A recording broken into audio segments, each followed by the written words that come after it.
அனைவருக்கும் வணக்கம். இன்றைய பதிவில் குரு பயிற்சியை பற்றி நாம் பேச போகிறோம். 2024 மே 1ஆம் தேதி காலை 11:06 குரு பகவான் மேசராசி கார்த்திகை 1ஆம் பாதத்திலிருந்து ரிஷபராசி கார்த்திகை 2ஆம் பாதத்திற்கு இடப்பெயர்ச்சி ஆகிறார். இந்த குரு பகவான் இடப்பெயர்ச்சியினால் குரு பயிற்சியில் ஒரு ராசிக்கும் என்ன நடக்கும்? குரு பகவான் ஒரு ராசியில் ஒரு வருஷம் பயணிக்கிறார். ஒரு ராசிக்கு ஒரு வருஷம் இருப்பார். அவர் ஒரு சுற்றி வர்றதுக்கு 12 ஆண்டுகள் ஆகும். 12 ராசியிலும் 12 வருடங்கள் மொத்தம். இப்போது ஒரு வருஷம் மேச ராசியில் இருந்தார். இப்போ அடுத்தது ரிஷப ராசிக்கு ஒரு வருஷம் ட்ராவல் பண்ண போகிறாரு. மே 1ஆம் தேதி காலை 11:06 குரு பகவான் இடம்பெயர்கிறார். இதில் 12 ராசிக்கும் என்னென்ன நடக்கும் அதை பற்றி தான் நம்ம பார்த்துருக்கோம். என்னுடைய ஜோதிட அடிப்படை வகுப்புகள் நடந்து கொண்டிருக்கிறது. ஜோதிடம் கற்றுக்கொள்ள விரும்புபவர்கள் என்னுடைய ஜோதிட வகுப்பில் இணைந்து கற்று பயனடையலாம்.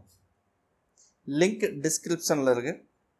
அஸ்ட்ரோ மாங்குடி பிறந்த யூடியூப் சேனலை சப்ஸ்கிரைப் பண்ணுங்கள், பெல் பட்டன் அழுத்துங்க, லிங்கை ஷேர் பண்ணுங்கள், லைக் பண்ணுங்கள். இந்த வீடியோ பதிவில் உங்களுக்கு பயனுள்ளதாக இருக்கும் என்று நான் நம்புகிறேன். துலாம் ராசி இந்த வருடம் குரு பயிற்சி எப்படி இருக்கும், போன வருஷம் எப்படி இருந்திருக்குங்கிறத முதல்ல பார்த்துடலாம். கடந்த ஆண்டு வண்டி வாகனங்கள் வாங்கியிருக்கும் வாய்ப்புகள் உண்டு. நிறைய பணம் கைக்கு வந்திருக்கும். அதே சமயம் கட்டுக்கடங்காமல் செலவுகள் கைமீறி போயிருந்திருக்கும். வெளிநாட்டு பயணம் சென்றிருக்கும் வாய்ப்புகள் உண்டு. சகோதர சகோதரிகளால் உடன்பிறப்புகளால் மனவேதனை அடைந்திருப்பீர்கள். இப்போ இந்த வருஷம் 2024 மே 1க்கு பிறகு என்ன நடக்கும்? நிறைய பணம் கைக்கு வரும். அதே அளவு செலவுகளும் உண்டு. குடும்பத்தில் மகிழ்ச்சி நிலவும். கணவன் மனைவிக்கு இடையே கருத்து வேறுபாடுகள் வரும் வாய்ப்புகள் உண்டு. இருவரும் பரஸ்பரம் அனுசரித்து போவது நன்மையை தரும். வெளியூர், வெளி மாநிலம், வெளிநாட்டு பயணம் உண்டு. அதற்கான வாய்ப்புகள் உண்டு. விவசாயத்தில் மகசூல் பாதிக்கப்படும் வாய்ப்புகள் உண்டு. வேலை பாதிக்கும். தீ விபத்துகளுக்கும் வாகன விபத்துகளுக்கும் வாய்ப்புகள் உண்டு. கவனமாக இருக்க வேண்டும். கட்டாய இடமாற்றம் உண்டு. அந்த இடமாற்றம் உங்களுக்கு நன்மையை தரும், ஒரு மகிழ்ச்சியை தரும். சகோதர சகோதரிகளுடன் கருத்து வேறுபாடுகள் தொடரும். இந்த ஆண்டு துலாம் ராசிக்கு நான் கொடுக்கும் மதிப்பெண்கள் 60. இப்போ நாம் பேசுனது குரு பகவான் இடப்பெயர்ச்சியை மையப்படுத்தி மட்டுமே நாம் இப்போது பலன் சொல்லியிருக்கிறேன். குரு பகவான் வருஷத்துக்கு ஒரு இடமாக ஒரு ராசியாக மாறிக்கொண்டே வருவார். 12 ஆண்டுகளுக்கு ஒரு முறை ஒரு சுழற்சி நடக்கும். ஒரு ராசிக்கு திரும்ப அவர் வரணும் அப்படின்னா 12 வருஷம் ஆகும். 12 வருஷம் கழித்து அவர் வருவார். குரு பயிற்சியை மையமாக வைத்து நம்ம பேசியிருக்கிறோம்.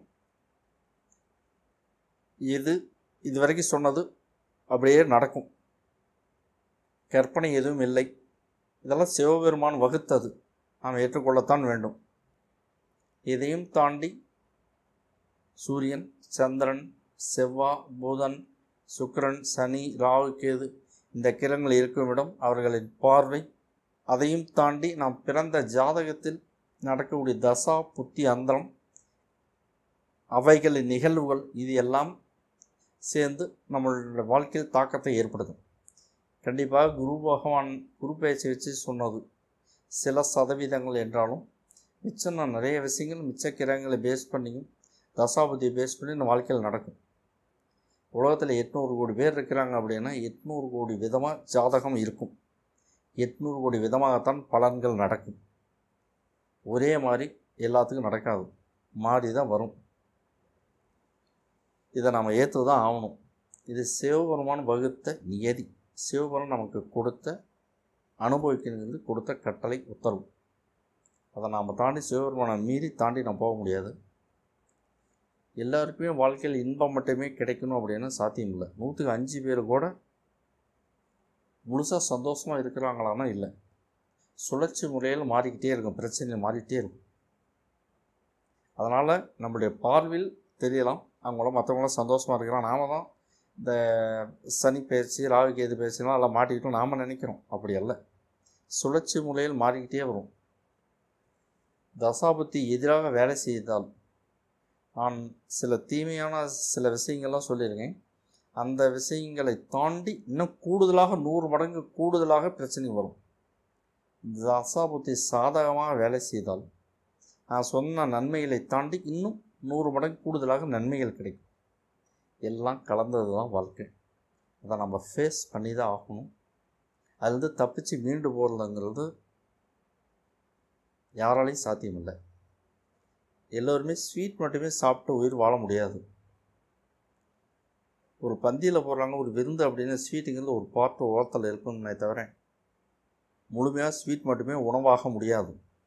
அதை நீங்கள் புரிஞ்சுக்கிட்டீங்க அப்படின்னா இந்த வாழ்க்கையில் ஏற்றத்தாழ்வுகள் உங்களை பெருசாக பாதிக்காது. ஆனால் ஏற்றத்தாழ்வுகள் கண்டிப்பாக பாதிக்கும், பெரிய அளவில் பாதிக்கும். அதை ஏற்றுக்கொள்ளக்கூடிய மனப்பக்குவம் நமக்கு வர வேண்டும்.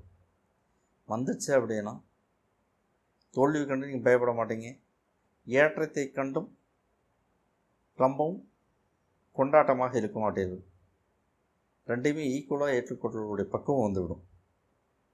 நல்லதே நினைப்போம், நல்லதே நடக்கும். எல்லாம் அந்த சிவபெருமானின் அருளால் எல்லோரும் எல்லா வளமும் பெற்று வாழ வாழ்த்துகிறேன். என்னுடைய ஜோதிட அடிப்படை வகுப்புகள் நடந்து கொண்டிருக்கிறது. ஜோதிடம் கற்றுக்கொள்ள விரும்புபவர்கள் என்னுடைய ஜோதிட வகுப்பில் இணைந்து கற்று பயனடையலாம். லிங்க் டிஸ்கிரிப்ஷனில் இருக்குது. அஸ்ட்ரோ மாங்குடி என்ற யூடியூப் சேனலை சப்ஸ்கிரைப் பண்ணுங்கள், பெல் பட்டன் அழுத்துங்க, லிங்கை ஷேர் பண்ணுங்கள், லைக் பண்ணுங்கள். இந்த வீடியோ பதிவில் உங்களுக்கு பயனுள்ளதாக இருக்கும் என்று நான் நம்புகிறேன். இந்த ஆண்டு குரு பயிற்சி உங்கள் அனைவருக்கும் சிறப்பாக அமைய வாழ்த்தி சிவபெருமானை வேண்டி மீண்டும் அடுத்த பதிவில் நாம் சந்திக்கப் போகிறோம்.